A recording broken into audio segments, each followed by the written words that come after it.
रोकिए प्रभु, आप उन्हें बता क्यों नहीं देते? आप विचलित ना हो देवी, ये उसी महालीला का अंग है। इंद्रदेव को तो यह भी ज्ञात नहीं कि वो स्वयं इस अलौकिक क्रीड़ा के एक पात्र हैं।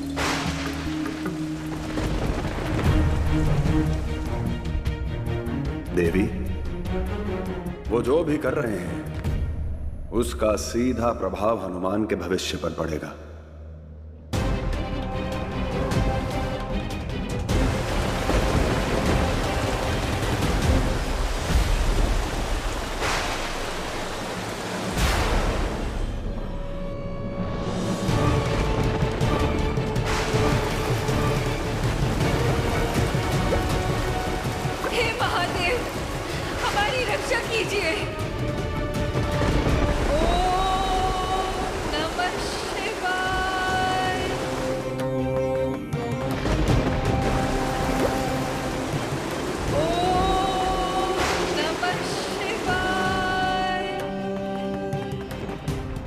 तुम्हारे साथ तुम्हारे पुत्र का भी अंत हो जाएगा आज।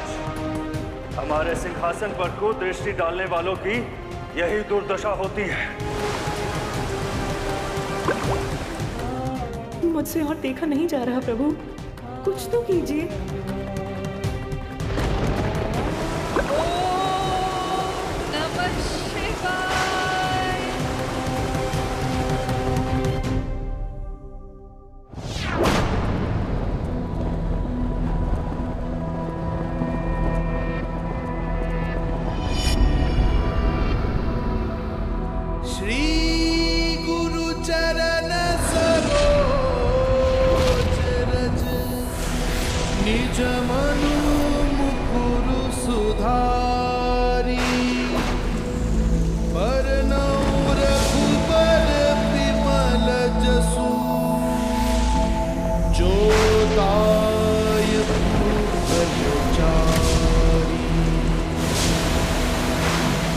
बुद्धिहीन तनु जानिके सुमिरो पवन कुमार।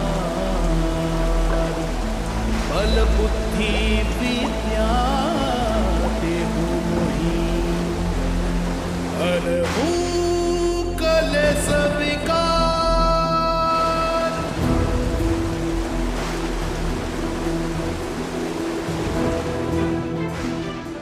असंभव। जय हनुमान ज्ञान गुण सागर, जय कपीस तिहु लोक उजागर।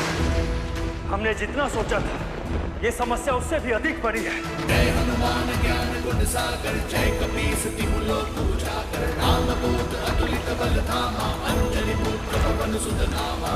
वीर विक्रम बजरंगी, कुमति निवार सुमति के संगी। कंचन बरन विराज सुबेसा, कानन कुंडल कुंचित केसा। जय हनुमान ज्ञान गुण सागर, जय कपीस तिहु लोक उजागर। वज्र और ध्वजा विराजे, मूंज जनेऊ साजे। शंकर सुवन केसरी नंदन, तेज प्रताप महाजगवंदन। जय हनुमान ज्ञान गुण सागर, जय कपीस तिहु लोक उजागर। रामदूत अतुलित बल धामा, अंजलि पुत्र पवन सुत नामा। कोटि कोटि धन्यवाद प्रभु।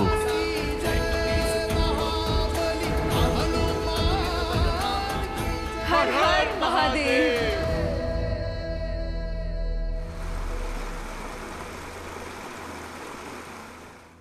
अतिथियों के स्वागत की तैयारियां संपन्न हो गई।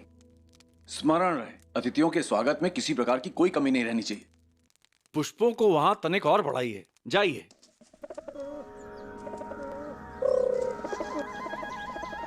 हो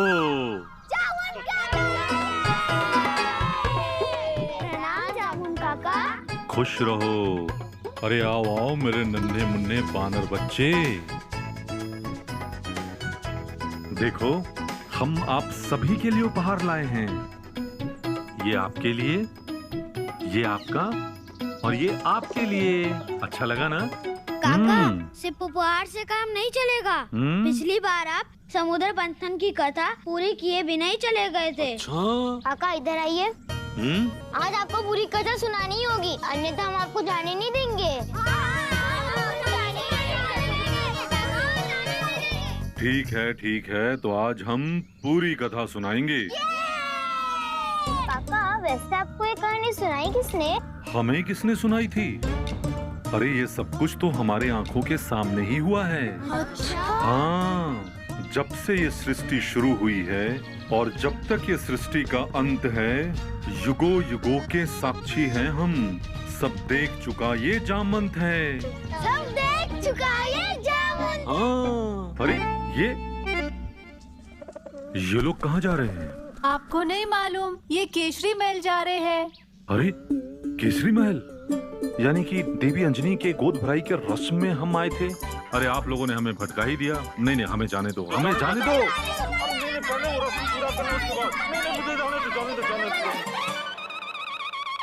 महाशक्तिशाली, परम ज्ञानी, सम्मानित युग दृष्टा जामवंत जी दौड़े दौड़े पधार रहे हैं।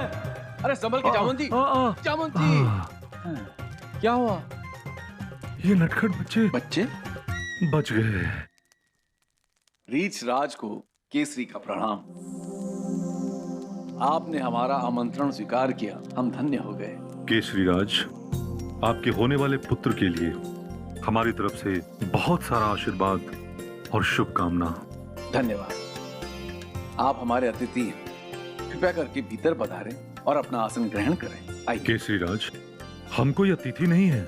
हम तो आपके परिवार के एक अंग हैं और आप हमें आज्ञा करें कि हमारे लिए क्या कार्य है। एक सुझाव देना चाहूंगा। खान पान में हम बहुत निपुण हैं। क्यों न इसका उपयोग करते हुए हम रसोई संभाल लेते हैं। आपका रसोई कहाँ है? रसोई? जामवंत जी, आप इतने सम्माननीय हैं, हमारे पिता तुल्य हैं। हम आपसे कोई भी कार्य कैसे करवा सकते हैं? ठीक है, अगर आप चाहते हैं तो हम मुख्य द्वार पे खड़े होकर आपकी तरफ से सारे अतिथियों का स्वागत करेंगे। अब तो आप खुश हैं ना? हम स्वागत करने जा रहे हैं। यदि आपको इसी में प्रसन्नता मिलती है तो यही सही। देखा देवी, कितनी सरलता से ब्रह्मपुत्र मनीषी जामवंत ने अपनी महानता का प्रदर्शन किए बिना राजा केसरी के हृदय पर अधिकार कर लिया। जामवंत उन महान सर्वज्ञानियों में से हैं जिन्होंने इस ब्रह्मांड की रचना होते देखी है। सत्य है प्रभु, वो तो युगों युगों से प्रभु श्री हरि विष्णु जी की प्रत्येक अवतार, उनके हर रूप के साक्षी रहे हैं। परंतु देखिए कितनी विनम्रता से द्वार पर हाथ जोड़े खड़े हैं।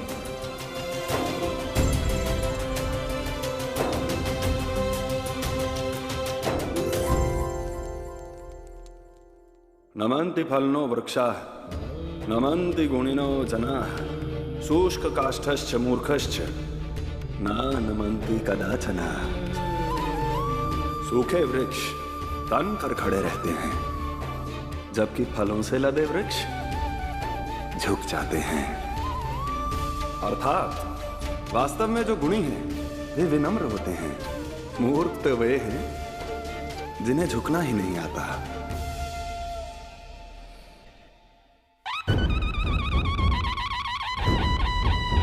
सावधान सावधान, किष्किंधा राज्य नरेश, अद्वितीय अमोघ महाराज बाली की धर्मपत्नी महारानी तारा, महाराज बाली के अनुज राजकुमार सुग्रीव और उनकी धर्मपत्नी देवी रूमा पधार रही है।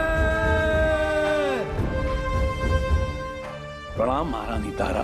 प्रणाम देवी रूमा, मित्र सुग्रीव, आप सबका केसरी महल में स्वागत करते हुए हमें अत्यंत प्रसन्नता हो रही है। किंतु हमें प्रसन्नता नहीं हुई महाराज।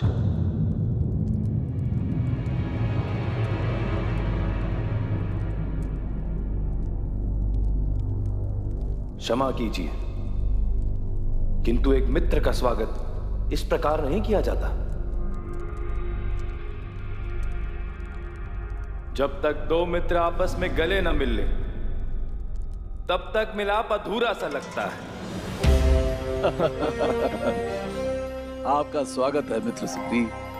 महाराज केसरी, हमारी बहन अंजनी के लिए हम सभी की ओर से ये शगुन की भेंट और कुछ फल हैं। इन्हें स्वीकार कीजिए।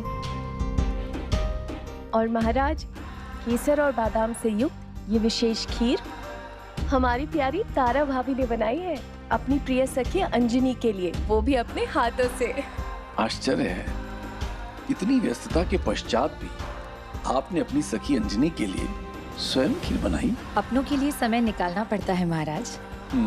जितनी प्रसन्नता हमारी अंजनी को ये खीर खाकर होगी, उससे कई अधिक प्रसन्नता हमें होगी उन्हें ये खीर खिलाकर।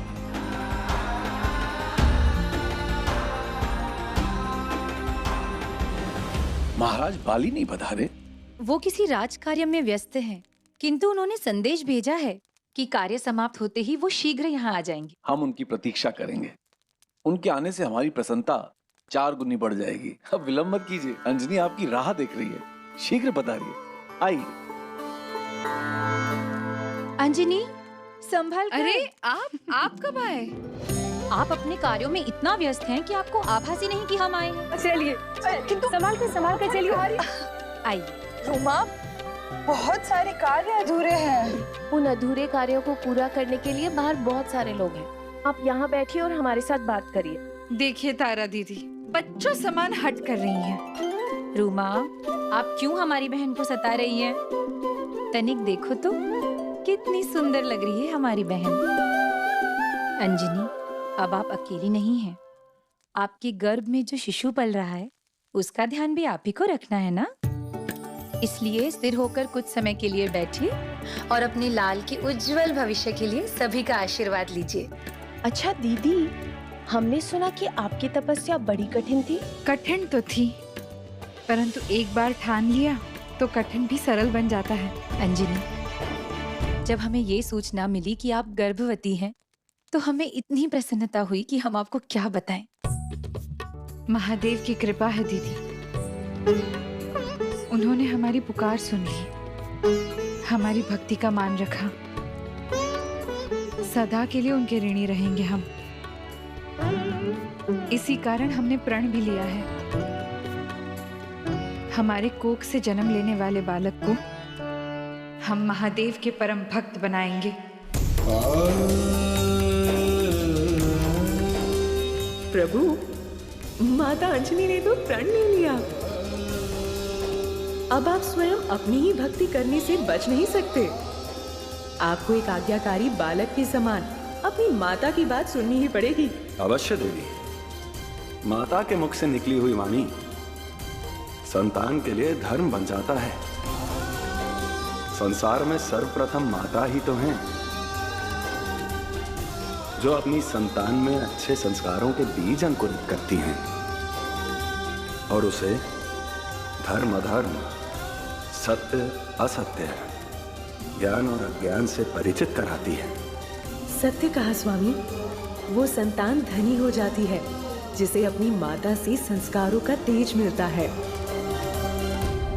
कितना तेज है ना अंजनी दीदी के मुख पर। देखिए ना भाभी, मुखमंडल पर खुशी की आभा और गाल एकदम लाल लाल। बस भी करो रूमा।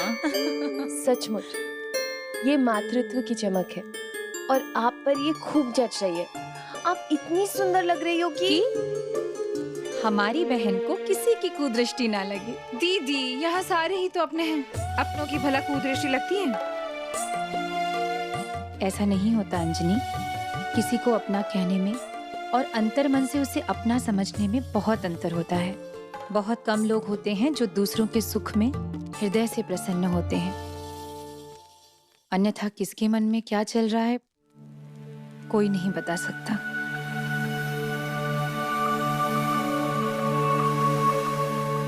हे महादेव, हमारी बहन और उसकी संतान को हर कुदृष्टि से बचाना।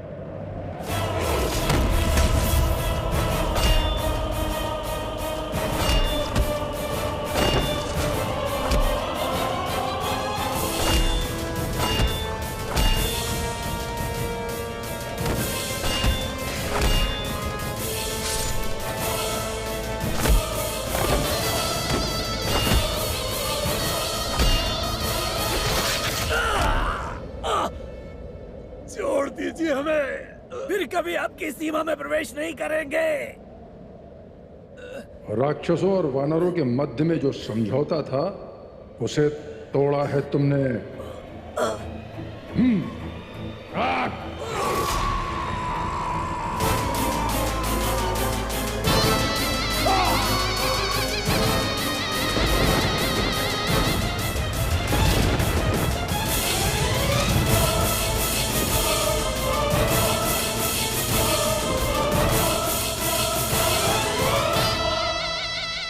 प्रणाम पिताश्री।